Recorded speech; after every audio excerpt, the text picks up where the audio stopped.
Zdaj, ko začnem. Najprej bi vas rada vse prav lepo pozdravila. Kot pristojno arhivistko za muzejske ustanove v Arhivu Republike Slovenije me izredno veseli, da s kolegico in kolegom iz Narodnega muzeja že kar nekaj let tako dobro sodelujemo, da smo lahko pripravili tudi skupni prispevek o našem dosedanjem delu. Zdaj pa prepuščam besedo Špeli Kojc in Jožetu Podpečniku.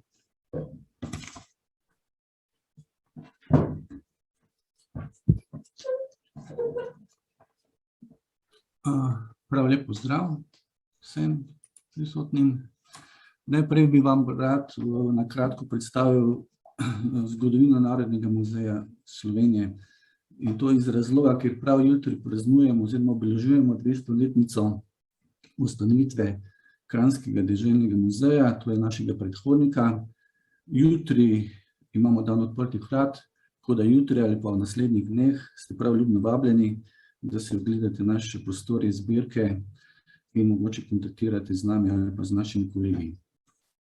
V nadaljevanju pa bom na kratko najprej predstavil zgodovino 200 let delujoče inštitucije in v nadaljevanju še krajši prispevek o dr. Josipu Malu kot kustosu in arhivistu. Kot že rečeno, 1821, 15. oktobra, so Kranjski deželni ustanovi podali idejo, da se ustanovi stanovski muzej. To je potem podprl tudi ljubljanski nadškof Avguštin Gruber in 15. oktobra 1821 so potem Kranjski deželni ustanovi potrdili sklep o ustanovitvi muzeja, ki se je, kot se že rečeno, sprva imenoval Kranjski stanovski muzej, kasneje od leta 1826 pa Kranjski deželni muzej. V nadaljevanju bi mogoče izpostavil še to, da je bila 1888 zgrajena današnje poslopje Narodnega muzeja Slovenije, leta 2008 pa smo pridobili še eno hišo na Metelkovi. Zdaj pa bi predstavil dr. Josipa Mala. Ta je med študijem na Dunajski univerzi med letom 1904 in 1909 na Inštitutu za raziskovanje avstrijske zgodovine upravil strokovni izpit za službo v arhivih, knjižnicah in muzejih iz zgodovine pomožnih zgodovinskih ved in zgodovine umetnosti. Profesor Oswald Ridlich ga je navdušil za varstvo arhivskega in knjižnega gradiva ter njuno strokovno ureditev. Leta 1909 je nastopil službo v Deželnem muzeju v Ljubljani. Ravnatelj dr. Josip Mantuani mu je dal nalogo, da uredi arhiv in knjižnico. Postal je prvi arhivist s sistematiziranim delovnim mestom arhivista v muzeju. Najprej se je lotil neurejenega arhivskega gradiva in ga uredil po fondih in usposobil za osnovne potrebe raziskovalcev.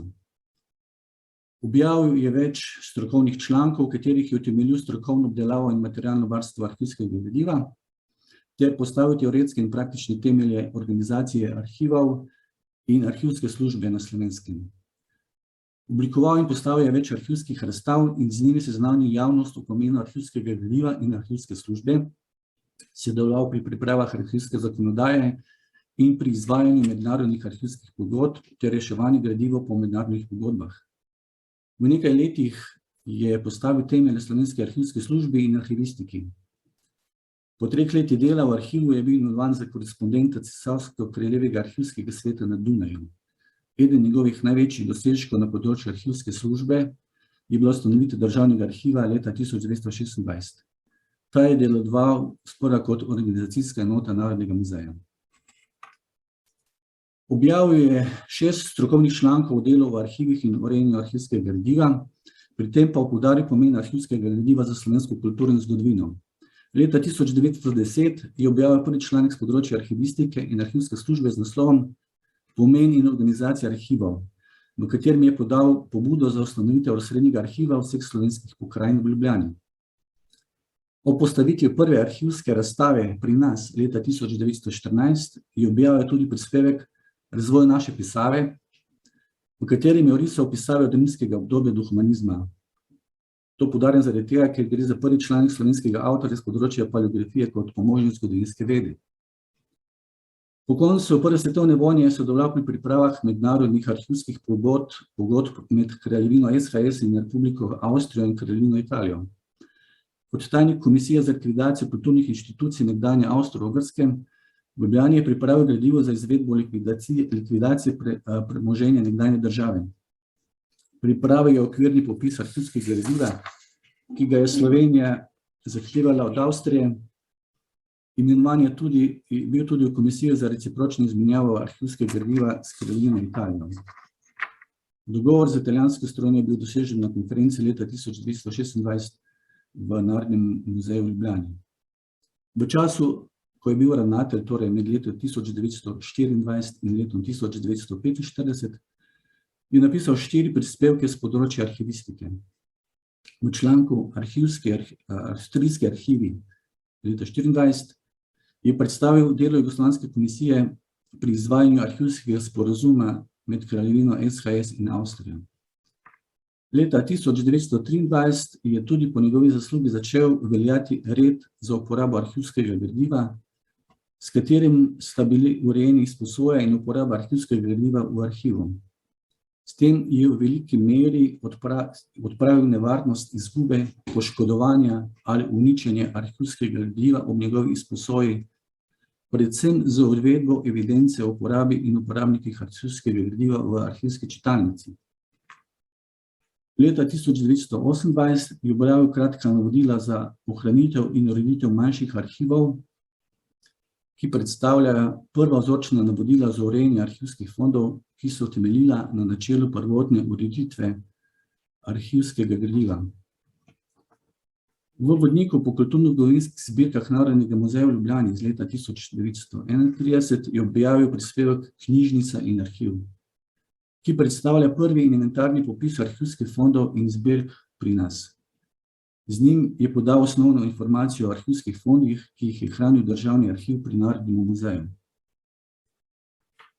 V članku Organizacije ljubljanskih arhivov leta 1934 je podal vizijo delovanja arhivov in arhivske službe na Slovenskem z ciljem ustanoviti osrednji slovenski arhiv, ki bo ohranil najpomembnejše gradivo za slovenski narod. Predlagal je, naj državni uradi v osrednji nacionalni arhiv izročijo arhivsko gradivo sukcesivno, potem, ko to ne bo več potrebno za njihovo tekoče poslovanje. V Malovi rokopisni zapuščini, ki jo hrani Arhiv Republike Slovenije, sta 2 neobjavljena članka s predlogom, naj knjižnice hranijo arhivsko gradivo literarnih zapuščin. V odmevnem predavanju o organizaciji arhivov, s katerim je počastil 25. obletnico delovanja zgodovinskega društva v Mariboru leta 1928, je razgrnil vizijo delovanja Slovenske arhivske službe in predstavil vlogo in naloge arhivov pri varstvu osnovnih virov za slovensko narodno zgodovino. Med nalogami arhivske službe je izpostavil javno služenje znanosti, upravljanje nadzora nad izločanjem dokumentarnega gradiva, permanentno usposabljanje arhivistov in takojšnjo uveljavljanje enotnih tehničnih standardov. Leta 1939 je v javni razpravi o uredbi o arhivih podal obsežne pripombe k osnutku, ker ta ni predvideval samostojnega državnega arhiva v Ljubljani in izenačitve njegovega statusa z statusom državnih arhivov v Beogradu.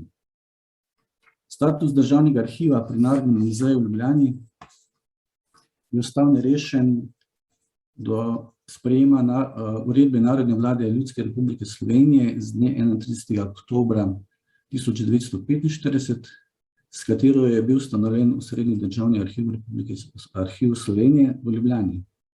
Istega dne, tik pred odprtjem razstave iz depojev, ga je doletela nepričakovana administrativna upokojitev in prekinila njegovo dolgoletno uspešno ravnateljevanje in ga potisnila iz javnega kulturnega delovanja. V sodnem procesu, ki je sledil, ga je Ljudsko sodišče oprostilo vseh obtožb. S tem sem jaz zaključil kratko predstavitev zgodovine Narodnega muzeja in pa vloge ravnatelja dr. Josipa Male. Hvala.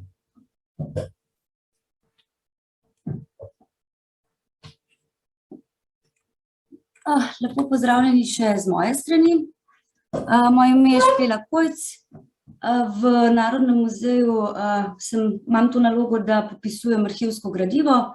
Arhivsko gradivo ločimo tako v 3 sklope, in sicer gradivo od leta 1822 do leta 1945, arhivsko gradivo po letu 1945 in pa arhivsko gradivo, ki se še vedno aktivno uporablja za, ne vem, potrebe pač kustosov in pa zasebni fondi. Arhivsko gradivo do leta 1945 se hrani v prostorih knjižnice, kjer so najbolj optimalni pogoji, obsega 70 arhivskih škatel, ki se pa večajo, število teh škatel se veča z popisovanjem, zaradi tega, ker se sproti tudi tehnično ureja gradivo in se ga daje v te brezkislinske srajčke. Urejeno je kronološko v okviru enega leta. Gradivo vsebuje poslovanje muzeja, potem uradne in neuradne korespondence ravnateljev, pridobivanje finančnih sredstev, pridobivanje muzealij, kadrovske zadeve, delovna poročila in pa promocijski material. Tukaj lahko vidite pač nekaj fotografij tega gradiva do leta 1945. Potem popis gradiva delamo v Excelovi tabeli, in sicer po elementih, torej popisna enota, številka tehnične enote, hkrati pa tudi vpisujemo številko, staro številko dokumenta, ki pač je veljala do zdaj, dokler nismo začeli dokler nismo začeli popisovati gradiva v takšnem okviru, tako da so kustosi in pa zunanji gledalci oziroma tisti, ki se sposodijo gradivo, da se znajdejo, recimo, če v kakšni knjigi citat po stari številki, da se točno ve, kje ta dokument je. Potem je naziv ustvarjalca dokumenta, vsebina, datum nastanka dokumenta in pa nivo ter obseg. Ob popisovanju tega gradiva se gradivo tudi sproti digitalizira. Trenutno je sicer samo na lokalnem servisu oziroma pač serverju Narodnega muzeja, kasneje imamo pa v planu, da bi bil dostopen tudi računalniško še ostalim ljudem.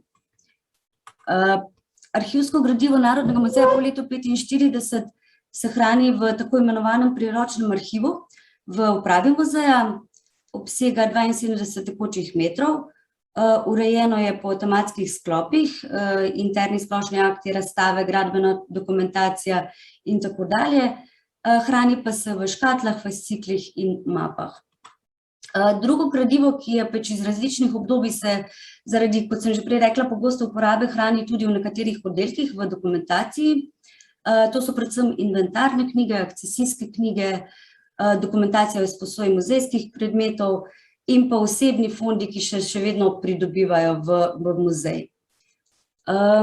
Zdaj, na koncu bi še povedala sodelovanje z pristojnim arhivom, torej Arhivom Republike Slovenije, s katerim zelo dobro sodelujemo že kar nekaj let.